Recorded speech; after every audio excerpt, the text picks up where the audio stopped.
Says we're live. Okay, I think I made it work. I don't seem sure. So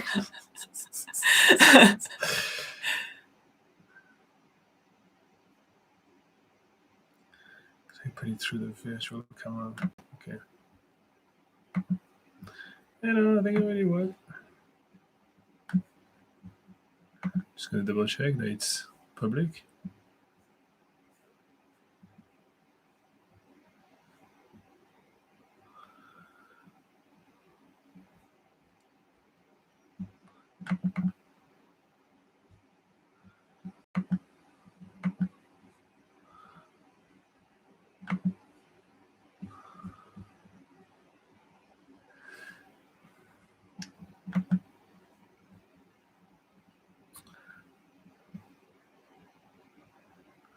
Okay, I'll do a thumbnail. I'll do a generic thumbnail anyway. Okay. We will pass on to this one here, thanks to transition.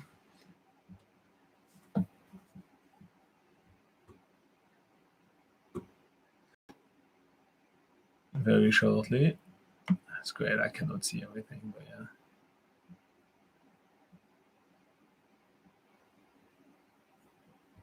So basically, I'll need to do that, and then okay.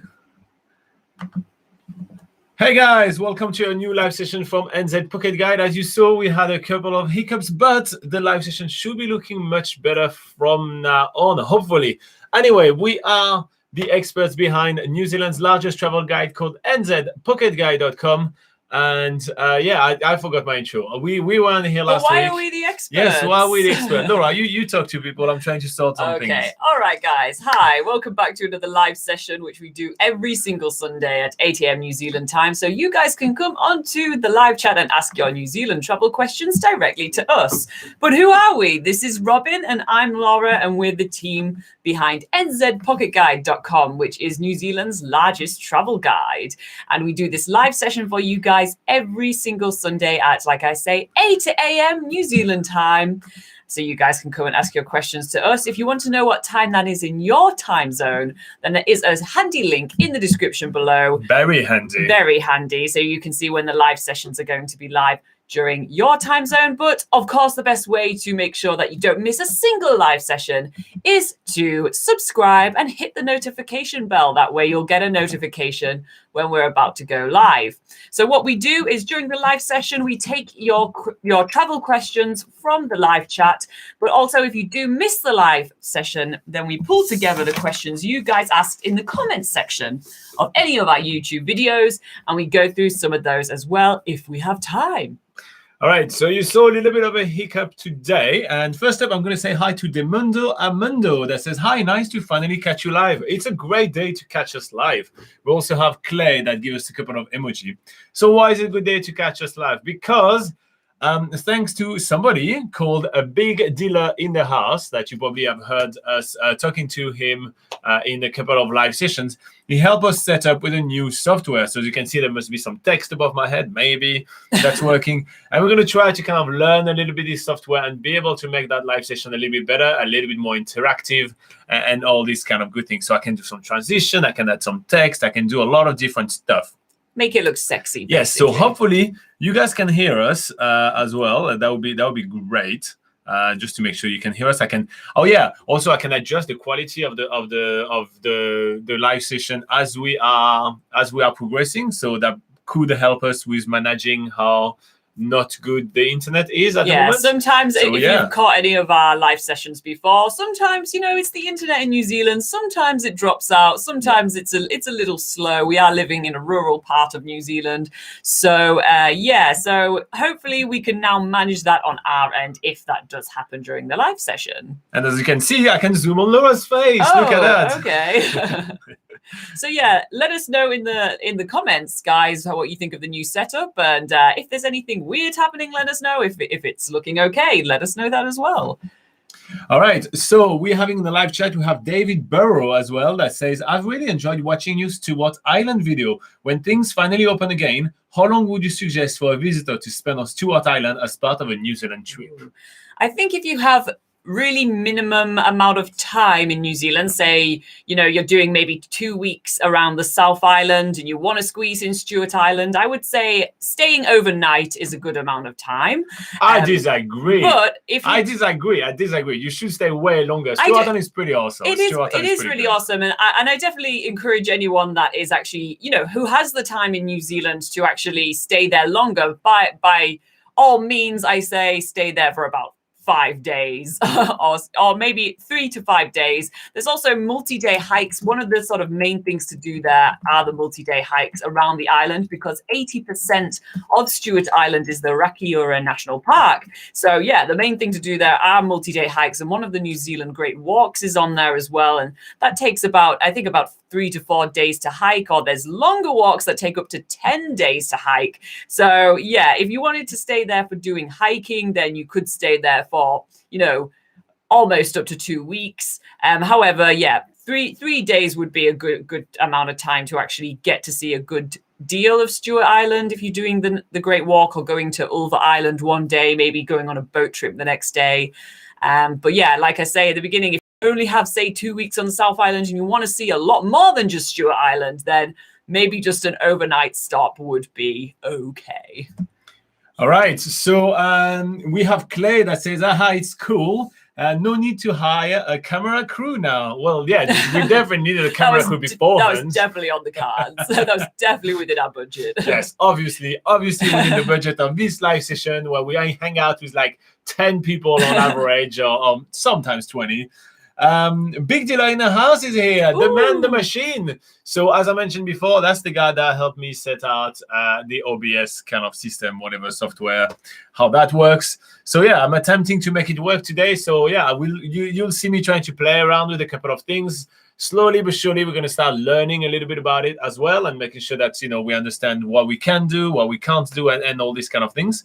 And yeah, you're going to see a lot of zoom on Laura's face for some reason, because, Does it not zoom on your face, or it does zoom on my face, but you're mostly talking and I'm mostly kind of, reading stuff. That's true. So yeah, here you go. We have Anthony Comstock that says, Morena from Rodeo, California. I say, sorry, I missed the episode before last. And I know you went here, yes, last one, but I got my booster shot this week for COVID. Ooh. Nice. Good job on getting your booster shots. That's really awesome. And yes, we were not here last week. So yeah, we have a lot of catching up to do. Not that a lot of has happened in New Zealand, to be quite honest. The news are going to be quite short. But yeah, we do have a lot of catching up to do. And we got new chairs as well. We're sitting on new chairs, which hopefully is going to help us stand straighter. People have been complaining that we don't stand straight enough, and that was not polite. I'm pretty sure those people were from the UK and say it's not proper. Okay. But it's okay. All right. We have a question for you, Laura. Okay. So that's from De Mundo a Mundo. I love that name. That is a fun name. I do love saying that name. And so he says, oh, wait, I'm going to zoom on my face when I read it. Why not? Come on. How does that work? That works like that. Nice. All right. De Mundo a Mundo says, I wanted to ask, I've recently been accepted into Waikato University and Victoria, Wellington, to study a PhD in 2022. I'm full of uncertainty regarding the pandemic, as well as we all are. Sorry about that. As we all are, probably. What city would you think is better for new students? Are there perhaps some news as to what is to happen to students entering in 2022?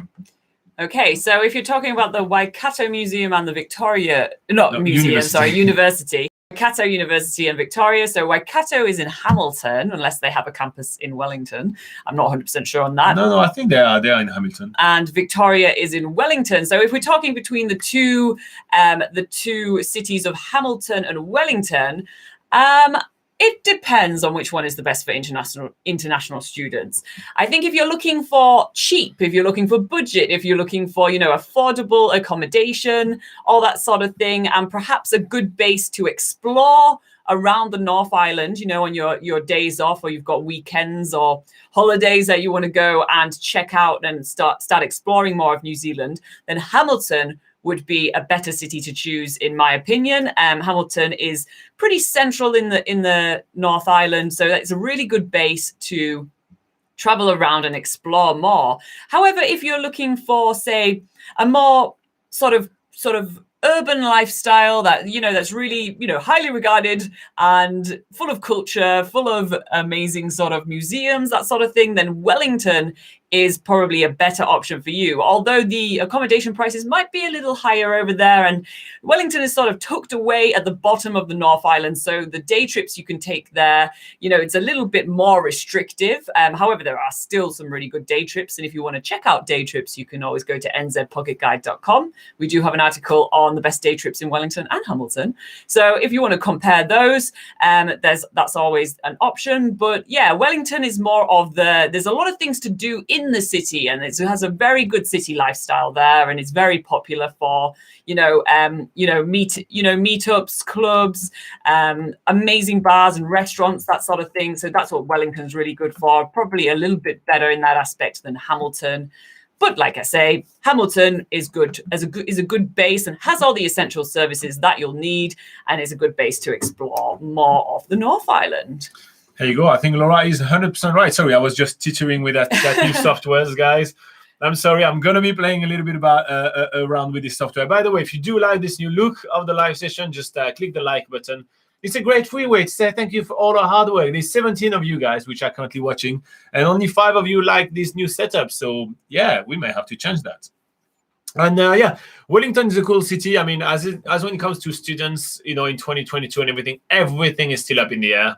There's really not that many news about, especially for students and everything like that. So we can't really give you any news. But we were in Wellington literally last week. This is why we were not here. And the city is still around. And it is quite busy as well. Like, we went out and everything, like at night and everything, and the bars were kind of full. And you obviously have to wear mask and everything. You're separated into like your own bubble. So we're having a few drinks with some friends and everything. But life was still normal. It's something that we haven't really experienced, like city life under all those new COVID rules, as we live quite rural, and that doesn't really affect our life too much. But it works really fine. And there was, I'm pretty sure, one of the guys that was with us was a student, actually. Was he? Yeah. I can't remember what he's studying. Something with aircon and everything. Oh, I think it was some sort of engineering. Yeah, engineering. Yeah. Anyway. All right, let's move on. We're just moving on. I listen to people anecdotes. Sometimes. Whoopsie. Okay, so Extreme Talata says Morena. Morena means good morning in Maui, which is the local indigenous language. We have Christina Holden, which is back, and she says, good morning. It's been a few weeks, taking advantage of warmer weather before it's gone. How are you both? Raining and a high 17 degrees Celsius today. How is the weather there? Well, the weather has been raining a lot as well in New Zealand, especially in the springtime. You do get quite a few rainy days. So Robin and I have been itching to go out on another hike. We've done a few city things, which it doesn't really matter what the weather's doing when you're sort of, as we said, we went down to Wellington recently. But we've been sort of itching to get in the outdoors again after winter and do some awesome hikes and beautiful landscapes around New Zealand. But the weather is just constantly raining at the moment. So summer is just around the corner and it is starting to get warmer. But it's still a little bit wet. Elvin Abraham has a really good question. I like it. He says, what is your most memorable one-day trip from Wellington? So recently we did publish a video, which is our favorite weekend getaway from Wellington. So it's kind of like 1 or 2 day trips out of Wellington. So Laura, do you want to pick one and I'll pick one? What's your favorite? Sure. Do you want to go first? Yes, of course. So if I have to pick my favorite day trip in Wellington, it is hopping on a car and going to the Cape Palliser Lighthouse. The reason why I like it so much is because first you escape the city. The drive is absolutely fantastic. There is a seal colony. The climb up to the Cape Palliser Lighthouse is actually breathtaking because it is really tall and really high. So it's really cool. The views from up there is really fantastic. The Cape Palliser is really iconic. And if you take the whole day going there, seriously, wake up early, like I'm saying 5 o'clock in the morning, and get out of Wellington. So you have time to add an extra stop to that. And that stop should be the Pitangira Pinnacles, which was one of the Lord of the Rings filming location. It's a very otherworldly kind of location. There is some really big kind of spikes of rocks coming out of the floor, and it's a really fun walk. I'd say it's about 4 hours to do the whole loop, go there and coming back. If you park. Yes, yeah. Okay, so for Or there are very much shorter options, Yeah. but if you wanted to do the longest option, that would be about 4 Yeah. hours. Cool. So if you were to do that longer option, so it's about 4 hours, but seriously, the landscapes are really, really, really unique. There's only one other place in New Zealand, all the way in the South Island, that will look kind of similar, which will be the Omarama Clay Cliff. But they're very different shades of rock, so technically they also look different. But anyway, it encompasses wildlife with the seal colony, awesome structures and iconic buildings with the Cape Palliser, fantastic road trips along the coastline of Wellington, and amazingly unique landscape with the Putangira pinnacles. Anyway, that would be my favorite day trip to do if I stayed in Wellington and I wanted to explore the surroundings. Laura, pick one. For me, I would pick the Remutaka Forest Park. It's not as long as of a drive as going to Cape Palliser, like Robin says. I think it takes less than an hour to get there. It's quite close to Lower Hutt. And there you have loads of amazing walks through beautiful forest. And it's just a really nice escape from the city, very easy to get to. And, on the way back, you can pop into Lower Hutt and check out some of the shopping and the restaurants and stuff around there. And they have their own museums, that sort of thing. So yeah, you could sort of make a longer day trip out of that if you wanted to do more than just walking. I agree. That's a cool one as well. I was just playing with the settings. Every single time you're going to say, I'm going to play with the new settings, okay? So yeah, Elvin, have you done any of those two options that we just gave you? And if not, which one are you picking? Because I want to know if I win, or I'm pretty sure she wants to know if she wins. Yes, very competitive. Amundo say thank you. You're very welcome. And we will address a couple of pieces of news very shortly anyway, so you may want to stick around. We'll do the travel news. We have Anthony Comstock that says, how was Wellington? We had a blast in Wellington. That was pretty cool. So we did a whole drive. We're dropping a mate at the airport, and we took the time to explore the area as well, do some walks, everything like that. Also do some shopping because we're out of a big town. So sometimes you need to actually go, to get ourselves some new chairs for this live session so we stand more straight for you guys. Anyway, that was pretty cool. It was very different to see like a really big city under this whole COVID, requirements and everything, but seeing the entire city masked up, you had to do a queue in front of every shop because they only allow a certain amount of people in there, and it was just very interesting to see a different side of the pandemic that we have not experienced beforehand. So yeah, that was our experience in Wellington. Gonzalo Valens. I'm going to try again. Gonzalo, wait, I'm going to zoom on myself trying to read that so that you can see my terrible expression. Here you go. Gonzalo Valenzuela says, hi guys, I had almost a job offer, but COVID let me on the other side of the gate. What do you think will happen with borders for overseas workers? Greeting from Rosario, Argentina. So at this stage, we really have very little amount of news on what will happen to workers. Immigration New Zealand has released the new visas for people. So if you're a very essential worker, if really it's a job like super high-end job and you earn more than the median wage, which is 27 New Zealand dollars per hour, if you earn more than that, then at that point, then that would be, you may have a chance to make your way to New Zealand kind of early. Otherwise, you will have to wait until the lifting of the New Zealand border restrictions. And really, we have no news on that at the moment. They're really super focused on managing the current outbreak in New Zealand, which is almost maybe perhaps under control. So that's, there is a light in the end of the tunnel. Sally Haig, which comes back yet again. Yay. And she says, good morning. Lovely to see you guys. How is it going for you, Sally? Have you chosen which penguin viewing experience you're going to be picking? I want to know which one you're picking. Clay says, could you write those two places in the comments? Are you talking about the two? Probably for Wellington. Yeah, two of Wellington. I could write them on screen. Let me just test that for you, sir. Okay, text box. We are going to be doing the Remutaka Forest Park and Putangira Pinnacles. I hope I got it correctly. Do you want me to spell it? No, I'm going to try. Oh, and that's way too big. Wait, give me a second, guys. I'm trying to make it work. It's here. I'm sure if it's slightly misspelled, people can just sort of Google it and Google will correct it for them. Woman of little faith. Putangirua can be a bit of a... God, it has a lot of letters, a lot of options for making mistakes. Okay. Are you ready? I should show on screen. Ta-da! All right. I will get more proficient in doing that faster, but here you go. That should... Oh, Clay says that he wants to be lazy and copy and paste. No, you're going to have to...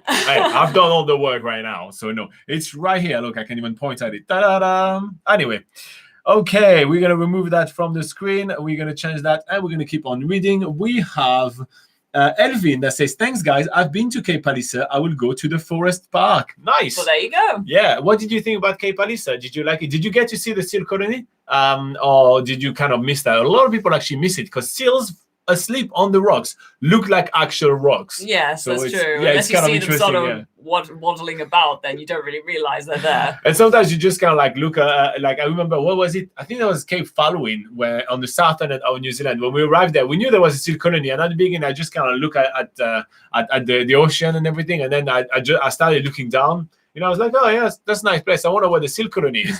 and then there's the rock that just kind of raised its head and looked at me. I was like, I think I just found it. I think that's a seal, and I think I need to get new glasses.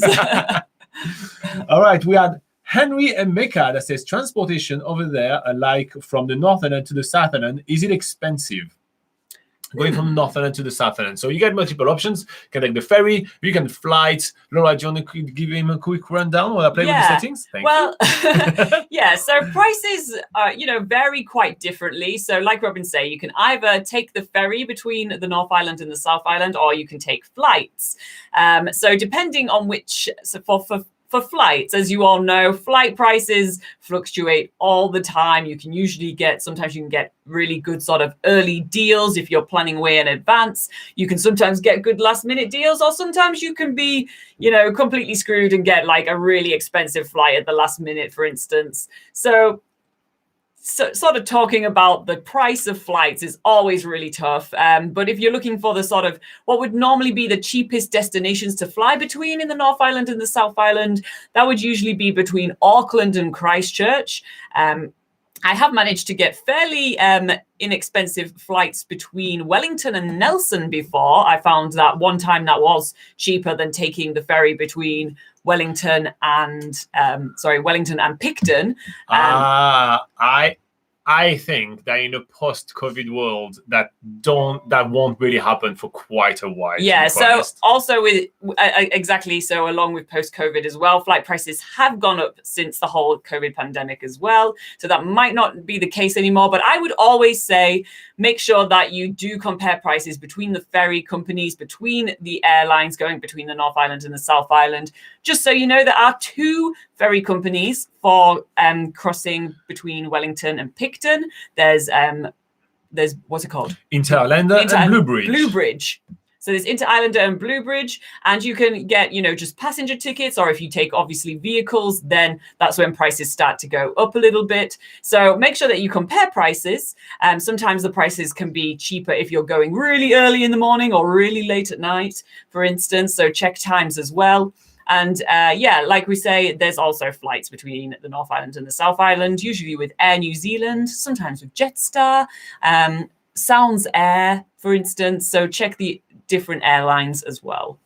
Cool. And there is going to be a video coming out on Saturday, actually, for you, Henry. And that's going to be, what is it really like to take the Inter-Islander ferry? So we're walking you through the entire process, from literally checking in, parking the car, enjoying a little bit of ferry, a quick sneak peek into the bridge where the captain is doing its work. That's the behind the scene. You don't usually get to see that. And then arriving in Picton and boarding. So if you want to have a good feel of what it is really like to take the ferry, check out at 7 p.m. New Zealand time on Saturday. And we have a video for you on that. So we're good, perfect timing. Yeah. There you go. We've got you covered. Okay, we have Comas77 that says, he is Comas77, French. Bonjour. Bonjour.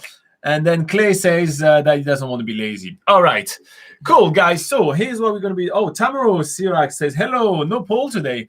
Yeah, I was thinking about doing a poll. You know what? I'll do one. I'll type one right now. I'll be like, do you like the news? Do you like the transitions between close up and Full view. full view shots? Here you go. Do you guys like that I'm playing around with that or not? Just tell me if it gets annoying, when I kind of switch to give you a very good close-up to my beautiful French face, or if I switch back to a full view, and then after I give you Laura saying hi to everybody. Do you guys like me like playing a little bit with that? I need to find some shortcut that may be a little bit better than having to click on the stuff, because I end up looking at the screen much more, but but thank you very much for the reminder, Talmo. That's really good. Sometimes I forget to actually We all love a good poll. Yes. All right, guys. So let's do the news while you guys are asking us more questions in the comment. As usual, we're taking all your questions in the comments, so feel free to go ahead. But to do the poll, the news, I need to remove this. I need to transition to that. We need to stand straight, and let's get started. Welcome to New Zealand Travel News, the segment where we go over the news that people looking to travel to or around New Zealand may care about. We are the team behind New Zealand's largest travel guide, NZPocketGuide.com. I am Robin, and this is Laura. All right, so we're going to start off by looking at the latest COVID-19 statistics from the Ministry of Health of New Zealand. So there are currently 239 cases of COVID-19 in New Zealand. The New Zealand COVID vaccination rates are as follows. 46.6% of the eligible population is fully vaccinated. 32% have received one dose. And 21.4% of the population is currently unvaccinated. Only 2% of the unvaccinated population has a booking for their vaccination. So yeah, I think that New Zealand is going to hit the same snag that a lot of countries are going to be hitting. Once you have convinced or got most of the population that is willing to get the vaccine, then the last 20% is going to be the hardest percentage of population to vaccinate. But we do have doses of vaccine, and there are some progress being made. So fingers crossed, we'll get there and the borders will reopen. All right, our next piece of news is from voxy.co.nz, published on the 29th of September, and it's entitled The New Border Levy Fees from December. The New Zealand Customs Service and the Ministry for Primary Industries are significantly increasing the Border Processing Levy, the BPL. From the 1st of December, the BPL will increase from $20.11 to $43.73 per airline passenger return trip, and from $21.06 to $36.72 per cruise passenger. That's GST included. The BPL was introduced in 2016 and is used to fund customs and biosecurity services for all arriving and departing passengers, including New Zealanders. The cost recovery model ran into problems in 2020 when New Zealand's borders were closed, and the government has had to directly fund the agencies. For more information about the BPL changes, see the New Zealand Customs website. So obviously, it's a bit of a bummer for the tourism industry, the fact that it becomes even more expensive now to come to New Zealand, especially after the terrible few years that we're going to have following COVID. But just be aware that if you're coming in New Zealand using planes or cruise ship and everything, that usually those things are already included in your price. It's not something that you have to budget for, but that may explain why some tickets, airline tickets or cruise tickets, are not going to go down in prices post-pandemic. They're probably going to remain about the same because they have to integrate that cost in. Yeah. Okay, moving on to our biggest piece of news of the day, which is the new 2021 resident visa from Immigration New Zealand. Some work visa holders currently in New Zealand, as well as some critical purpose visitor visa holders, may be eligible to apply for residence under a new residence category, the 2021 resident visa. On the 30th of September, On the 30th of September 2021, the government announced a new one-off residence visa pathway for some temporary work visa holders currently in New Zealand. Some critical purpose visa holders arriving in New Zealand between the 30th of September 2021 and the 31st of July 2022 on long-term visas may be also eligible for this new visa. Partners and dependents can be included as part of these residence applications. Applications will open in 2 phases from the 1st of December 2021 for some eligible applicants and from the 1st of March 2022 for remaining eligible applicants. All applications must be submitted by the 31st of July 2022. So about eligibility, applicants must have met the criteria on the 21st of September 2021. To be eligible, you must have been in New Zealand on the 29th of September 2021 and be on an eligible visa or have applied for an eligible visa on or before the 29th of September 2021 that is later granted. You must also meet one of the 3 criteria: have lived in New Zealand for 3 or more years, or earn at or above the medium wage, which is $27 per hour, that's New Zealand dollars per hour, or work in a role on the scarce list. If you meet the criteria for eligibility but are in Australia and have been unable to return to New Zealand by the 29th of September 2021, you may be considered eligible. So what are the eligible visas? On the 29th of September, all applicants must have been on or have applied for and later granted one of the 14 listed visas that are listed on the Immigration New Zealand website. The link is in the description. Short-term visa holders are not eligible, such as visitors, students, working holiday makers, and seasonal workers, like one of those on the recognised seasonal employer scheme, and those who enter as a short-term critical worker. Partners and dependent children, including those currently outside of New Zealand, can be included in the residence applications. There you go. So Immigration New Zealand is trying to work their way through both some backlog. They're trying to work their way also through a lot of people which have been staying in New Zealand for basically most of the pandemic. So that is a sign that Immigration New Zealand is going to basically get back in business, get back and start processing visas. It has been quite many months since they have been processing any kind of more generic type of visas.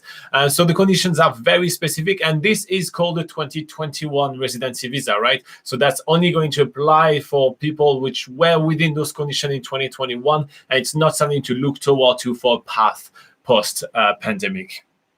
Moving on to the next item. So our final section of our travel news is the travel deal of the week. So there's never been a better time to come and hang out with the real locals of Kaikoura. If you've always wanted to encounter dolphins in the wild, plan it now. Dolphin Encounters Kaikoura have a 20% discount from all tours for their whole summer season. Use the promo code "Don't Wait" when booking either online or by phone to claim your discount. Yeah, so we've done that too. You've seen it on the channel, and that's going to be playing here when we do a rebroadcast of that news. And it's a really fantastic tour. We do love swimming with the dusky dolphins. So if you haven't done that and you are in New Zealand, head there. I mean, 20% off is not a bad deal. All right, so this wraps up this new segment. Don't forget to like and subscribe to A World of Hard Work and stay up to date with our videos. Plus, check out nzpocketguide.com for thousands of tips, hidden gems, and much more. All right, let's go back to the live chat. So that means I need to put that back on like this. Woo! Okay.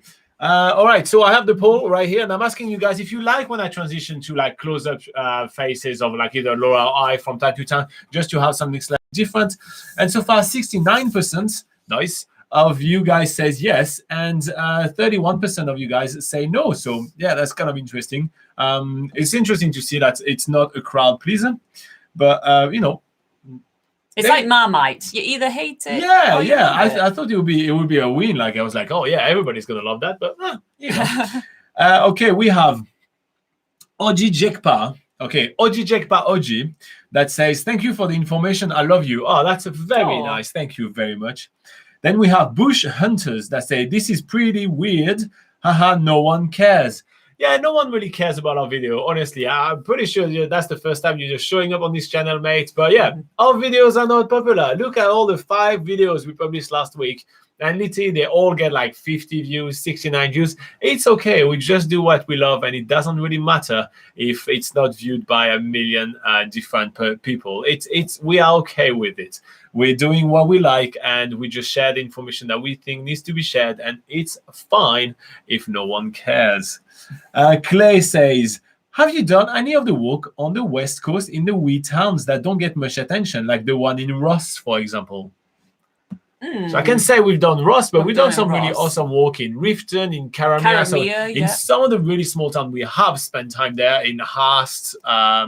Anything else? Sort of around Hokitika, that which does actually encompass some of the small towns nearby. We have done quite a few walks around there. And you can actually check out loads of articles on nzpocketguide.com for walks. I'm particularly thinking we do have an article on, I think, 21 walks around Hokitika. We have about an article about 10 walks around Karamea, for instance. Whereas Westport, we definitely have walks around Westport, for instance. What other really small town? Lake Brunner, well, the Moana is the town. Yeah, Moana, yeah. So that's one of the towns that are sort of just inland a little bit from the West Coast, but it's still technically classed as the West Coast region. So we've got walks around there as well. So yeah, but there are some very, very small towns that along the West Coast Wilderness Cycle Trail, for instance, that do have a few small walks and sort of to historic gold mining places and that sort of thing. But some towns are like 4 houses sometimes. It's kind of interesting. I mean, you've seen that, Clay, traveling around the South Island. I wonder what's the threshold to actually become a town? You know, like how many housing do you need to actually become an actual town? Because there is some of them that may have been above that threshold before, but clearly are not anymore. Yeah.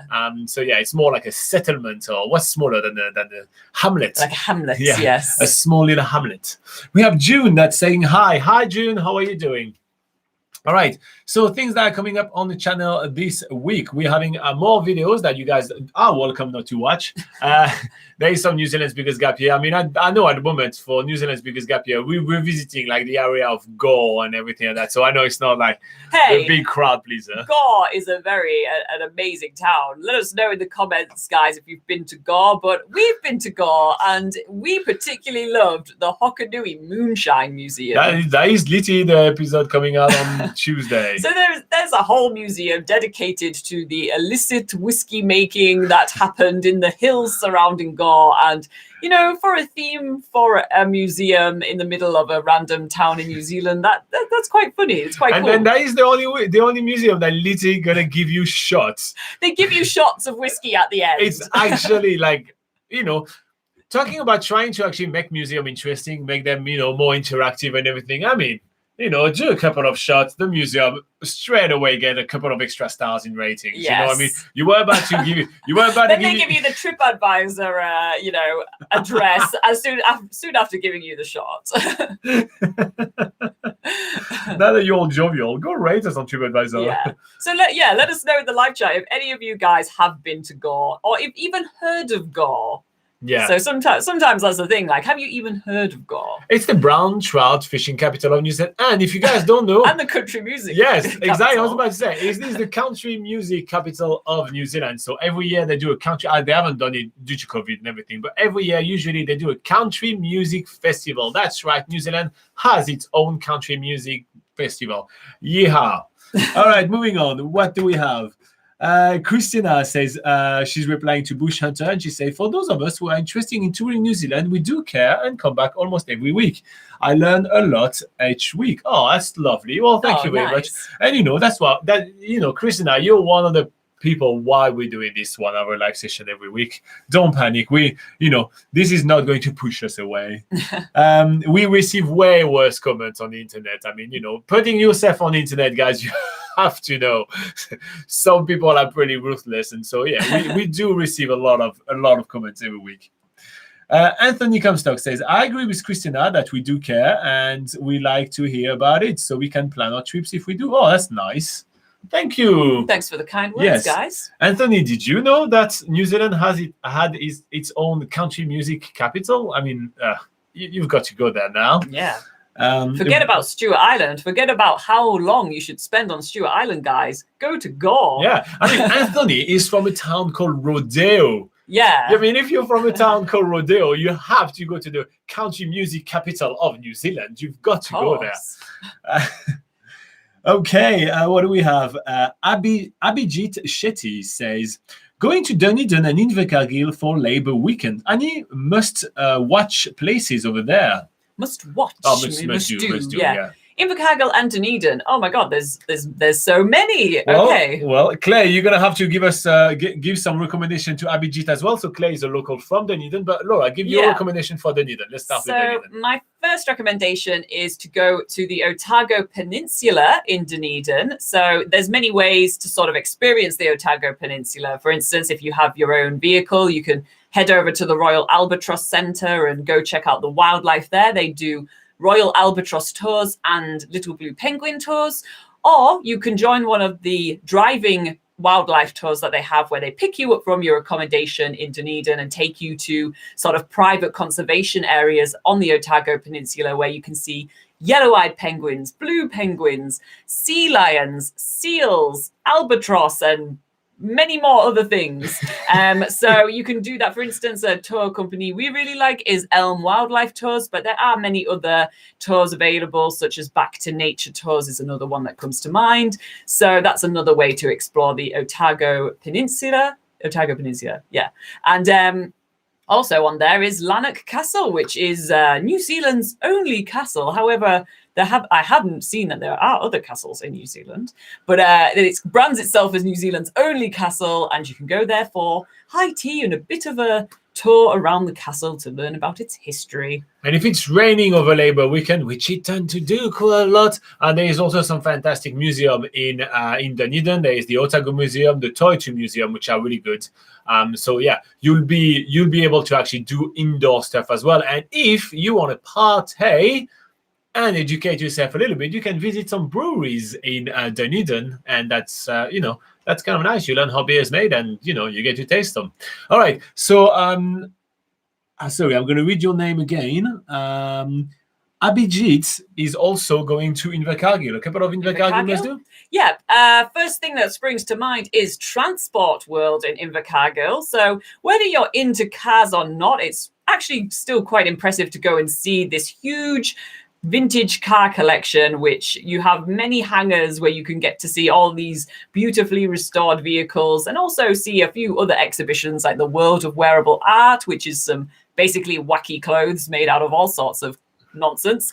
And also there's a little bit of a sort of heritage museum side to the place as well, where you can learn more about the Invercargill history. So that's a good place to go and check out quite a few different really sort of cool features that are in a sort of a museum-like setting. They also have an American-style diner, and go check out the public toilets. There's lots of really funky themed toilets at Transport World as well. Just they have loads of them get scattered around. They're kind of like an exhibition in themselves. There's also a lot of little things to explore out of Dunedin. You can drive to a very small town, Invercargill, sorry. You can drive to a very small town called Tuatapere, which has, it's just one of those classic small towns of New Zealand. There's some couple of cool walks around, like the Blue Cliffs, and some longer, walk around the Fjorden National Park. On your way down there, if it is not raining and not scheduled to be raining, I want to make that very clear. If you are 100% sure it's not going to get wet, then you can go explore the Clifton Caves, which is a fantastic cave network to explore. Bring yourself a torchlight and a little bit of a helmet, and you'll have a blast exploring some caves. You can do it on your own. There's some markers everywhere. You can see a video of us doing that on the channel. So watch the video first, and genuinely do not go there if there is any remote chances that it might be raining while you're in there, because there could be flash flood, and that's not good news. But it's a really cool place to visit, nonetheless, if you take precautions, obviously. So yeah, aside from that, both of those places are going to be awesome, and you're going to enjoy the drive as well. Like, this driving there is really cool. So yeah. Okay, let us know which one you want to do, Abhijit, out of all the stuff we just suggested to you. Clay says, if it has a pub, it's a town. Okay. That's the Kiwi way to look at things. And I like a lot it. of those small West Coast towns do have pubs, even They're if they only have a pub. They literally are only a pub to sometimes. supply 2 houses maybe. So the 2 residents of Yeah. like Ross or whatever can go to their local pub. Yep. All right. Biggie Dealer in the house says, yeah, Christina, you are 100% right. I love the live and they are doing great work. Well, we're only doing a great work today because of you, because you set me up with all that nonsense. We all work together. We're all a big team here. I like it. I like that a lot. Also, we could have actually have a live session if you guys don't ask us questions. Otherwise, we just stay here and talk about nonsense. Yeah. Which we're really good at doing. But that'll be less fun. Yeah. David Burrows says, I'm a teacher in the middle of the US, and surprisingly enough, I have a coworker who used to teach in Gore. He actually liked it a lot. Oh, interesting. That is so random, mate. Yeah. That is the randomest thing. They probably only have one school there. One school, probably 3 teachers, and you happen in the middle of the US to know somebody that was a teacher there. Gore might be like one of those sort of random towns if you're sort of traveling around, but it does service like a huge sort of farming area. So there are a lot of like, it's actually, I think it's the 2nd largest town in Southland. So is it? Yeah. Wow. Okay. Well, yeah. It would have more than 3 teachers, I imagine. I can tell you, when you go in Gore, you do not think you're in the 2nd largest town of Southland. No, you don't. But that is so small. That's true to say for any of the towns in New Zealand, really, compared to if you're living in Europe or the US. Usually, when you're in a town in New Zealand, you can stand in the middle of the town and see the end on both sides. Yeah, so very often. That's true to go. Okay, Clay says, I mentioned that the other week when we were talking about museum. I love the place. Big fish and moonshine. It is all it's got. Yep. I mean, you know, the Hokonui Moonshine Museum is really cool. Yeah. All right. And he says, I'd rather go to Milton. Milton, yes. Milton. Yeah. We talked about that a few live sessions ago with Clay. That's near the Catlins, so it's near Balclutha, and we do have an article just to show you that we cover even the smallest of settlements in New Zealand. We do have an article on nzpocketguide.com on I think there's only the 5 best things to do in Milton. So if you're interested, go check it out. All right, so it's time for Clay to have his first shot of the day. We have Rohit that asks Laura, any prediction for border openings for students? I think you probably know the answer to this, but no, there's been no more official updates for the borders opening to international students. So we have no more news on that to share with you guys, unfortunately. But if you do want to get up-to-date information for if you're particularly an international student, then it's best to go onto the Ministry of Education website, or that's the New Zealand Ministry of Education website, obviously. All right. Then we have Christina Holden that says, drink for Clay. Yep. We went there together, Christina. Nathan says, Kia ora. Good morning, Laura and Robin. How are you doing, Nathan? How is it going for you in Taupo? Are you ready for the rain? It is coming. Clay is laughing and cheering. He's getting drunk, basically. Yep. Classic. We have Henry that says, I really wish they will open this December because I think most of the New Zealanders should be fully vaccinated by then. I'm not sure. So right now we are at 78% of the population vaccinated, right? And I mean, or half vaccinated. So let's assume that everybody that got the first shot will get the second shot, which will make sense, right? Yeah. So we'll be at about 78%. About 78%. We only have 2% of the rest of the eligible population, which actually are booked to get vaccinated. So at best, we're getting around 80 right now. So I think we're really hitting a major slump, and I don't know of many other countries which have had a die down that tremendous. So I think we had a massive surge at the beginning and got a lot of shots in, which was absolutely fantastic. And I'm not taking anything away from both the organizational, the marketing wise, none of that, right? The supply wise, everything worked very well in order to get that many people in. But now we are hitting the last 20, and I think it's going to take quite a while for us to hit the 90. So I don't know, I hope, but don't know if we're going to be at 90 by Christmas. And so, hopefully we're going to get really close, because this definitely is what will decide if we open the borders or not. But hopefully we're going to get there, because we're having neighboring Australia, which is already stating that they're going to open their borders in pretty much fully in November, with only like 7 days home quarantine when you come back. There's Fiji that is opening their borders as well. So, a few of our neighboring countries are starting to reopen the borders, but we also seen some countries that reopen their border without a massive vaccination rate, which have had to deal with extra outbreaks and everything like that. So I think it's going to be a balancing act, and I'm really happy I'm not one in charge to actually make decisions, and we just have to abide by the rules that are given to us.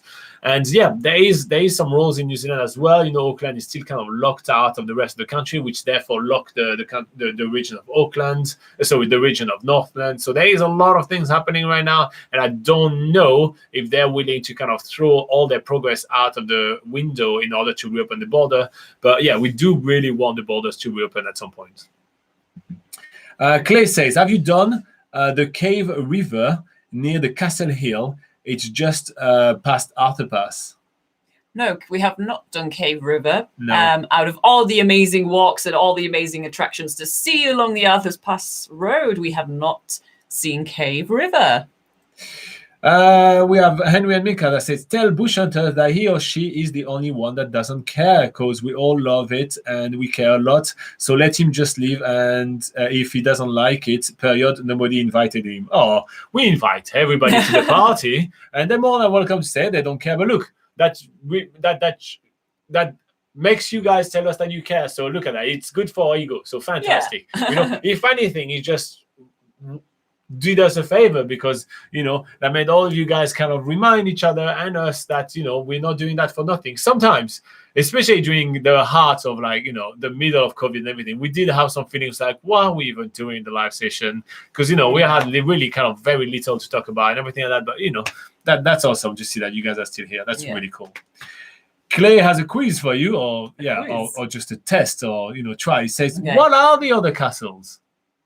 There's one in Oamaru. There is it's sort of designed like a castle, so it has all the the sort of, I don't know what you would call that wall, but the wall where it's like Rampart, possibly, rampart. So they have it all designed like that, and it's just outside of Oamaru, just north of it, and you can go and have dinner there. They grow all their own vegetables. And do you know the name from the top of your head? No, I don't. Okay, I don't, but it would be easy enough to find. Castle, yeah. Just search Oamaru Castle. I'm sure you'll find it. But that is one I found, and I was also, after I discovered that place existed, I was like, so maybe Lanark Castle isn't the only castle in New Zealand. I would like to point out that in the Tongariro National Park there is the Chateau Tongariro, which Chateau literally is castle in French.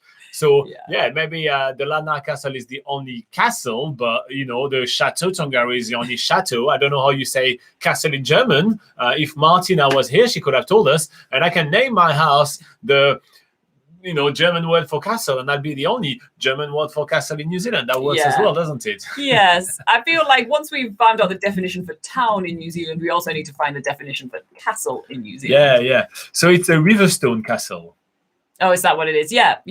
Riverstone also... no, is it? Yeah, I think so. Oh, it looks out onto the... Is it white? Yeah. River? Yeah. But it looks more than a castle than Lanark Castle. Yeah. Okay.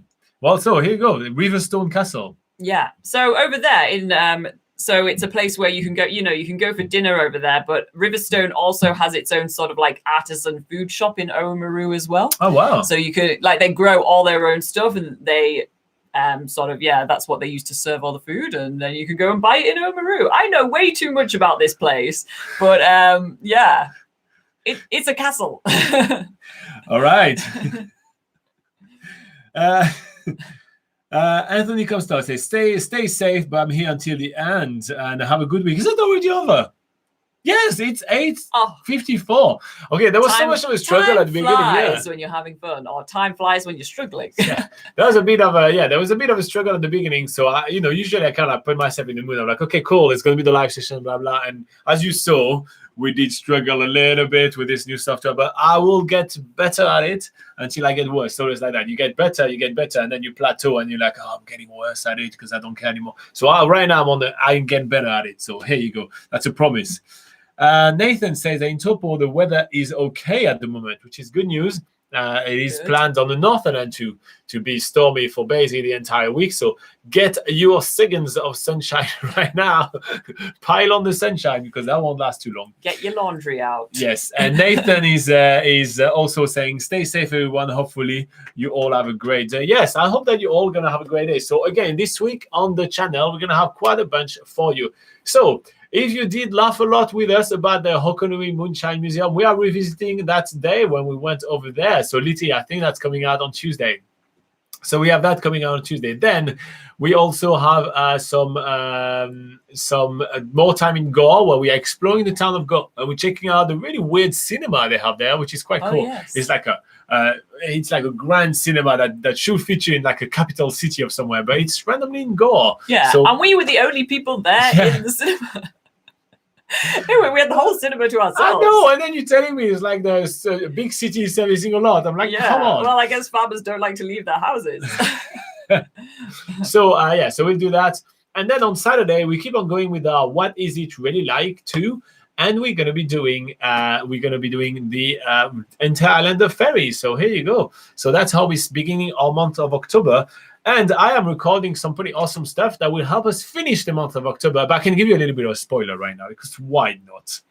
I'm gonna transition to my face. Look at that. I'm gonna be like, serious. Yeah, serious, guys. So I have been working on that list of the 101 best things to do in New Zealand. It's all recorded, it's all edited, and it will start in October, in I think the 27th of October. And every week I'm going to run through about 10 of them. And then at the end of the year, I'm going to do a big bash where you have all of them together. So that's going to be a lot of fun. 101 best things to do in New Zealand. It was not easy to rank them. And there are a couple of surprises. And I'd love for you guys to watch and share those videos and comment in the videos. What are your favorite things to do in New Zealand? Because what I love to do is that next year, because that's going to take us a lot of weeks to go through, like at the end of the whole series, I'd love to actually do like a viewer's favorite and do, talk about what you guys really love doing in New Zealand. So yeah, that's it. I really want you guys to do that with me. That'd be fun. What are the results of the poll, Robin? Yeah, the results of the poll. Oh, yeah, I forgot. 68% says, yeah, keep changing the faces from time to time. And 32% says, no, that's terrible. We just want to see the both of you all the time because one alone is just too ugly. That's what they say. That's what it says on the poll. Okay. Anyway, yes, you're right. I'm going to close the poll. Thank you to the 25 of you guys that have voted, which is pretty awesome. And and don't forget, yesterday or couple of days ago, Laura did post her favorite things to do with kids in the South Island of New Zealand, and it got literally like no views, like 60 views. So if you guys want to give it a share, Laura worked really hard on that. I had to walk through a forest and talk at the same time for that video. And she had to prepare it and everything. She actually did put a lot of work into those videos. She was a little bit bummed down that there was not that many views onto it. So if you guys want to give it a few shares or something, that'd be lovely. She would appreciate that. Share it with anyone you know who has kids that need entertaining in New Zealand. Anyone that you know, his name is Clay and has many kids and wants to know things that to do, share it with that person. Anyway, that will make her very happy. So here you go. All right, to wrap us up, Clay says, not sure if I will do the Cave River for the same reason you mentioned with that place down in Invercargill. If it rains, not good. Yeah.